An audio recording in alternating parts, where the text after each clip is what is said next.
Hello, how are you? Good, I hope. I've just been reading the newspaper.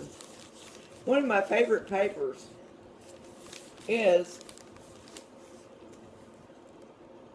Lincoln Journal Star. They're very good. And there is a piece in here that I'm really interested in because I have my fear of water here. Not only pesticides and poisons floating through the air into the plants and into my body. Here it has a section called Ask Dr. K. K. K. Dear Dr. K, I've heard that some people dump their unused medicines into the sink or toilet, which then gets into our drinking water. Is this true, and could it affect my health? Dear reader, unfortunately, it's true. There is increasing concern about chemicals from unused medications making their way into our drinking water. Drugs can get into the water in a variety of ways. As you say, some people flush unused or expired drugs down the toilet or pour them down the drain. More surprising, some nursing homes and hospitals do the same.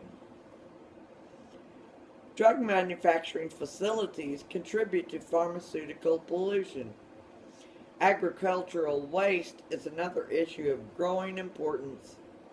Poultry and livestock are often given antibiotic and hormone-laced feeds. Could that be why people are getting so tolerant to antibiotics that the rising of the tolerance to antibiotics is growing? Sewage treatment plants and water treatment facilities remove live bacteria and many impurities from our drinking water, but they are not designed to remove pharmaceuticals. That means chemicals. As a result, some pharmaceutical pollution does wind up in the water we drink. So far, only trace amounts of drugs have been found in drinking water, far below levels thought to affect humans. It's possible that ingesting even tiny amounts of these drugs could, over time, affect our health. But for now, there's no evidence that drugs in the water are harming us. No, because they are not studying it. Although, what is Homeland Security for? In my mind. The drugs we pour down the drain, however, could be affecting fish. For example, water sources polluted with estrogen and estrogen-like chemicals from birth control pills and hormone treatments contain more fish of ambiguous sex. They have both male and female characteristics, when they should have only one or the other.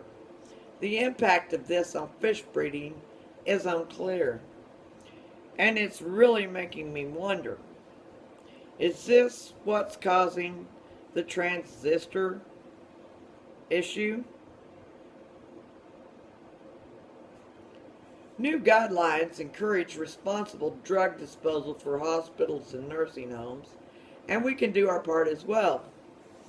Limit bulk purchases. Big bottles of expired pills are more likely to end up in the water. Do not flush unused medicines or pour them down the drain. This is the most basic thing that we all can and should avoid. Instead, throw medications into the trash.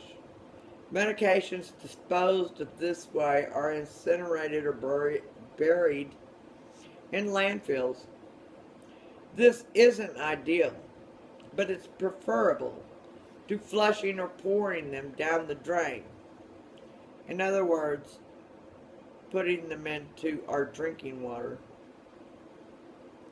Better yet, use drug take-back programs. These programs allow you to drop off unused medications at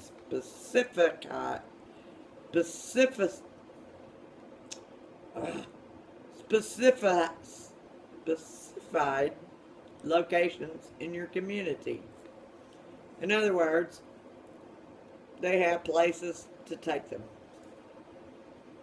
Drug take-back programs are organized by state and local governments, and also by private institutions, including pharmacy chains. There are nearly 6,000 locations around the United States. And I have to tell you and put in my words that in Oklahoma, they have that kind of program too. If pills don't help you that you get from your doctor or psychologist, you can take them in to people who need them, and they put them in a pharmacy to help the poor who have no money to buy these drugs. And that is a help that pleases God. While we don't know of any harm to humans from the current low levels of old drugs in our drinking water, the truth is that we can't be sure that there is no harm. That's why I urge my patients to use these programs. It's just one of the many ways to help your fellow human beings, and also the fish. And I have to add, personally, if you have fish in a river that you catch, I'd be less likely to eat them than those in fresh ponds and tanks and lands that don't get that extra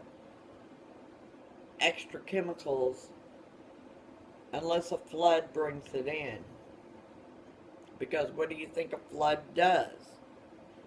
It takes all the poisons and chemicals and washes it away. That's God's way of cleaning.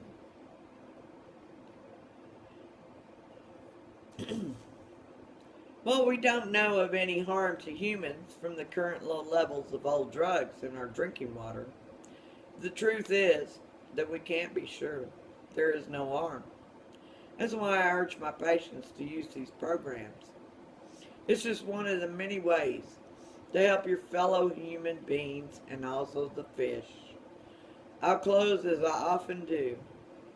The reason we don't have better answers about the dangers of medicines getting into the water supply is because we're not investing in the research needed to find out. This column is an update of one that ran originally in June 2013. Dr.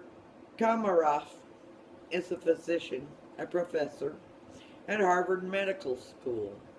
To send questions, go to capital A, small s, K, capital D, O, C, T, O, R, K.com. And I really suggest you educate yourself on this, because if all our water becomes poisoned, then we are, like in Revelations, having the planet Wormwood poison all our waters, and it will make people sick and die. So I really suggest you study this, not just the Bible, but in human natural science and what the truth is about it. Don't drink filthy water. It can kill you. Back long ago, they had little things of water for some of the old westerns and wagons traveling along to find and need water so bad, but they couldn't drink it because somebody had died there and somebody lived enough or long enough to put a poison sign on it. Do not drink the water. And it's still true today. Just trying to help. Have a great night. Bye.